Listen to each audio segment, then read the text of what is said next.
जितेबाला जड़े महिला प्रेग्नेंट थांती सेतेबेले तांको पेट को देखिकी प्राय समस्त अनुमान लगे पारि थांती कि से महिला जनक प्रेग्नेंट अच्छी बोली। तो आज वीडियो में जानिबा कि जड़े गर्भवती महिला पेट कौ मासरू बाहर को देखा जाए माने अन्य माने देखिकी जानीपारे कि से महिला प्रेग्नेंट अच्छी बोली। जदि जड़े गर्भवती महिला 5 मास 6 मास और 7 मास चली पेट जदि कम जना पड़ुची ताहले सेटा कौ जिनस को संकेत करिथाए एवं जदि जड़े महिला पेट अधिक जना पड़ुची ताहले सेटा मध्य कौ जिनस को संकेत करिथाए से कथा जानिबा। तो यहीटा गोटे बहुत कमन क्वेश्चन बहुत जन मन में कथा आसी थाए कि मोर 5 मास चललानी कहीं पेट जना पड़ुनी कि मो पेट कहीं छोट जना पड़ुची कि मो पेट कहीं केते बड़ जना पड़ुची। तो आज वीडियो में सब कथा जानिबा। तो देरी न करके चलते वीडियो को आरंभ करिबा और वीडियो को लास्ट पर्यंत निश्चित भाव में देखिए कहीं लास्ट पर्यंत बहुत इंपोर्टेंट कथा आप जानवा पाइबे। तो चलते आरंभ करवा आज वीडियो को। सेमती तो देखा गली जड़े महिला जितेबाला प्रेग्नेंट होती तार 4 मास ही महिला पेट बाहर स्टार्ट हो जाए था किंतु ता माने एया नुहे कि जो महिला मानकर प्रेग्नेंसी 4 मास चली पेट आप देखिए जानीपारे सेमती बिल्कुल भी नुहे कहीं सबू महिला शरीर अलग अलग होता है। कहार हाइट अधिक थाए कहार हाइट कम थाए कहार बॉडी मोटा थाए कहार बॉडी पतला थाए। तो बॉडी शेप उपर पेट बाहर बहुत डिपेंड करि थाए। किछि महिला मानकर 4 मास पेट बाहरी थाए तो किछि महिला मानकर 5 मास स्टार्टिंग रु बाहरी थाए। एमती भी होता है कि 5 मास लास्ट आड़ को बहुत महिला पेट जना पड़ी न थाए से 6 मास स्टार्टिंग रु देखा जाए थाए। एमती बहुत किछि जिनस आमे देखा पाई थांती।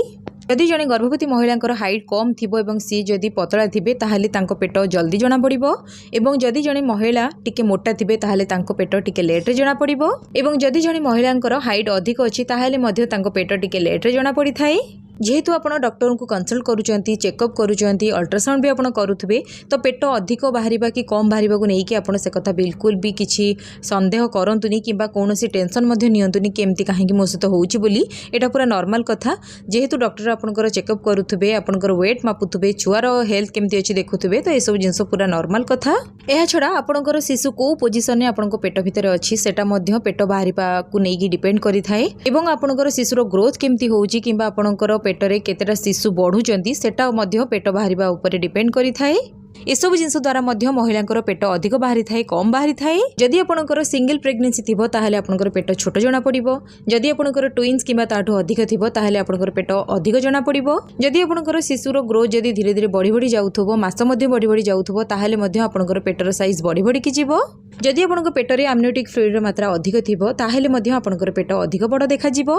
एवं जेतेबेले जणे गर्भवती महिलांकर 8 मास 9 मास चली थाए सेतेबेले तांकर बेबी हेड डाउन पोजिशन को आसी जाई थाए माने बेबीर मुंड तळ आड़कू एवं तार गोड़ हाथ ऊपर आड़कू थाए महिला प्राइवेट पार्ट आड़कू।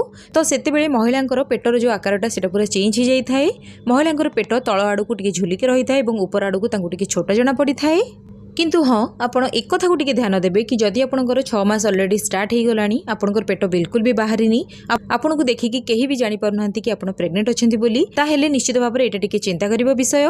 तो आपण तुरंत जाइके डॉक्टर को देखांतु। डॉक्टर आपन को चेकअप करिवे कोन असुविधा हिची कोन करछि डॉक्टर आपन को पूरा सब कथा कहिबे।